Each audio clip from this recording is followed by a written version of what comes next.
Thank you all for being here tonight to celebrate this amazing couple, Katie and Jonathan. When Katie first asked me to be her maid of honor, my first thought was one of humility. She has so many people that love her and care about her and would be honored to stand up here today, but I was very honored. The second was that I'm almost 8 months pregnant, and I would be a sweaty, hot, hormonal mess, waddling up here in front of all of their favorite people. Thanks to Mother Nature, I'm not hot and sweaty, but I am still pregnant, hormonal, and waddling.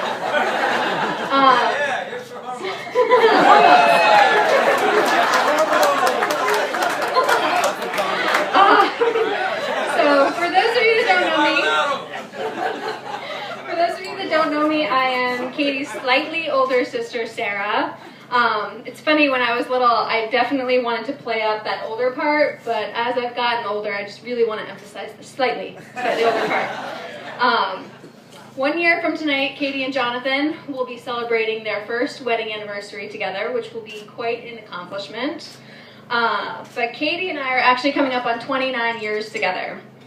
I know it's hard to imagine because we don't look a day over 29, but we actually met when we were 3.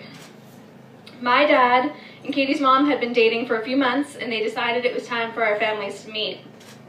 I might have been little, but I remember the very first time we drove up to Katie and Wendy's house in Campton, New Hampshire.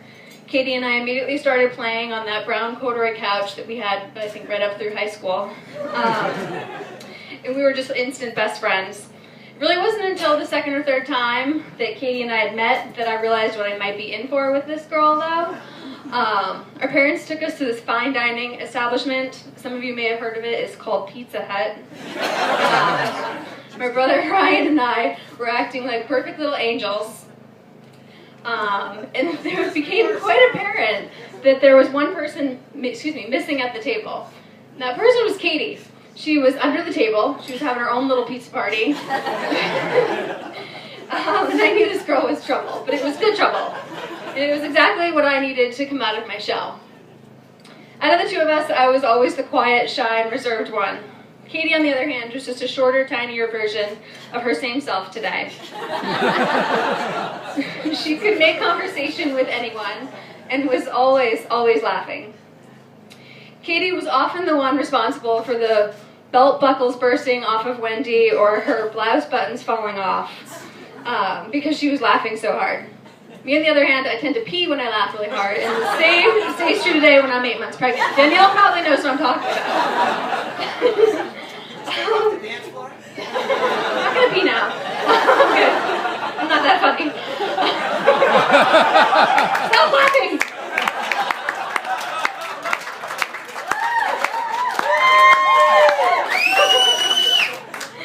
Katie would really think of the most obnoxious things to do. She would tuck her arms into her sweatshirt and her knees up into her sweatpants, and she would perform Jane Fonda's aerobics, looking like a midget or like an amputee.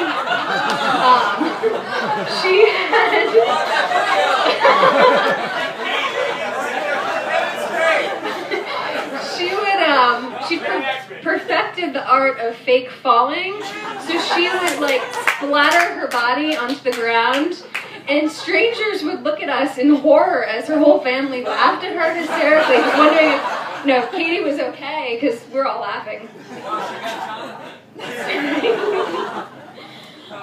When Katie wasn't making me laugh, though, there was definitely the occasional fight.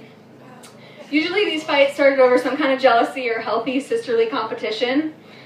I remember exactly how jealous I was the day that Ryan came home and told us one of our mutual neighborhood crushes, Josh Janik, had said that Katie had a foxy voice. I was devastated. I had a lisp, and I was still trying to perfect that. I was trying to get rid of that lisp. So I didn't understand how she could be so foxy, and I was so lispy. But it was probably a little later in that day that I convinced Katie I'd make a great hairdresser, and I gave her a haircut in our kitchen. It wasn't the best haircut she's ever had, but it also wasn't the worst. The worst was when she cut her own bangs right before her Kmart photo. She was about 3 years old. Wendy was not happy about that one. We survived our childhood and our adolescence together, and have been on, okay. So we survived our childhood and adolescence, and eventually we graduated from high school and went off to separate colleges. Although our contact was not always constant, we always remained close. It was during those years that I remember talking to Katie about love, heartbreak, and relationships the most. I always admired Katie's ability to pick herself up, move on, and get back into the world of dating after heartache. She believed in love and wasn't about to settle for anything less than a best friend and a soulmate. I could tell very early on in Katie and Jonathan's relationship that there was something different about my sister this time around. She had a newfound confidence in herself that wasn't there before. She had found a man who loved her exactly the way that she was. So when I got the call from Wendy that a proposal was coming, I wasted no time in getting up to Boston to meet the man that I'd heard so much about. Katie called me on a Sunday to tell me the story of their engagement as I secretly sat on the floor of her dear friend's apartment. Tears of joy came to my eyes as I listened to Katie give me every detail as only Katie can do of their engagement from the night before. To say she was happier than I'd ever seen her seemed like an understatement. Surprising Katie that night and seeing her tremble as Wendy and I stepped into the room and watching the love that she and Jonathan so clearly shared for one another goes down in the books as one of my favorite memories of all time. Although this was my first time meeting him, I instantly loved the man responsible for stealing Katie's heart, and tonight is no different.